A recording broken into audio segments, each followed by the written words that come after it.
Fait PME, bougeons-nous. Il y a 8 ans, j'ai eu cette idée qui a été relayée ici tout de suite par tout le groupe, par RMC, puis tout le groupe. Et aujourd'hui, ces trophées ont connu en 8 ans une progression formidable. Et aujourd'hui, ça devient le concours le plus important pour les PME. Je dis bien pour les PME parce que nous aidons, nous mettons en lumière les PME durant 6 mois à l'antenne d'RMC. Et puis là, ça y est, nous sommes dans la dernière ligne droite puisque la semaine prochaine, mercredi prochain, les trophées seront décernés dans plusieurs catégories et chaque lauréat aura la chance de remporter 100 000 euros d'espace publicitaire sur la radio RMC, sur notre radio. 100 000 euros d'espace publicitaire. Bien. Alors, nous sommes avec Pierre Guiton, qui est fondateur de Tecoya. Bonjour. Bonjour. Pierre Guiton.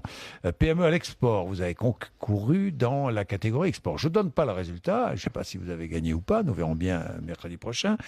Vous avez fondé votre PME il y a 3 ans, vous fabriquez des purificateurs d'air et aujourd'hui 70% de votre chiffre d'affaires est obtenu à l'export et principalement en Chine, c'est bien cela. Que fabriquez-vous? Que proposez-vous à la vente? Des purificateurs d'air comme celui-là, qui sont des petits appareils qu'on installe dans sa chambre, dans son bureau, dans son salon, oui, et qui s'attachent à purifier l'air intérieur. Alors pourquoi purifier l'air intérieur? Parce qu'il est, il est assez pollué. On dit en général qu'il est 4 à 5 fois plus pollué que l'air extérieur, qu'on sait être relativement pollué en ville, et particulièrement en Chine.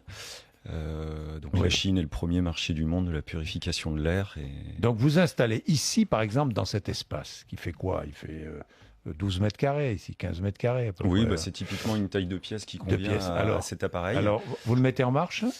Oui, alors là je peux pas parce qu'il faudrait le cordon. Alors comment ça marche? Oui. Ça marche en fait, c'est un ioniseur d'air, donc ça émet des petites charges électriques dans l'air. Ces charges électriques sont attirées par les particules, elles viennent s'agglomérer sur les particules et une fois que ces particules sont chargées électriquement, elles sont attirées vers les surfaces. Donc elles vont se déposer sur cette table, sur le sol et en fait on fait disparaître la pollution en la plaquant sur les surfaces et ensuite le nettoyage hebdomadaire suffit à les supprimer. Oui, vous produisez de l'ozone?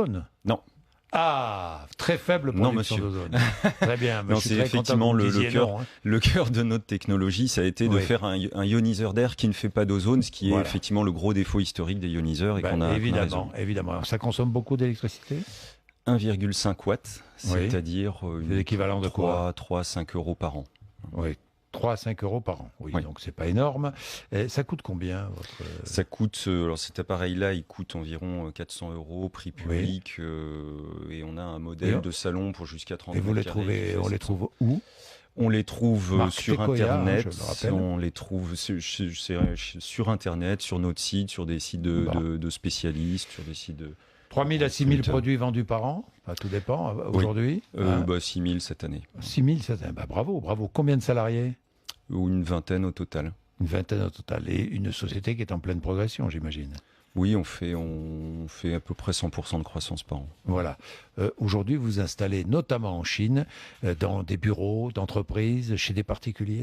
Alors, essentiellement chez des particuliers depuis le début. Et depuis cet été, on a une première belle référence dans des bureaux, dans une société chinoise. On a équipé 2000 m² d'open space avec nos appareils et on a divisé la pollution par 3.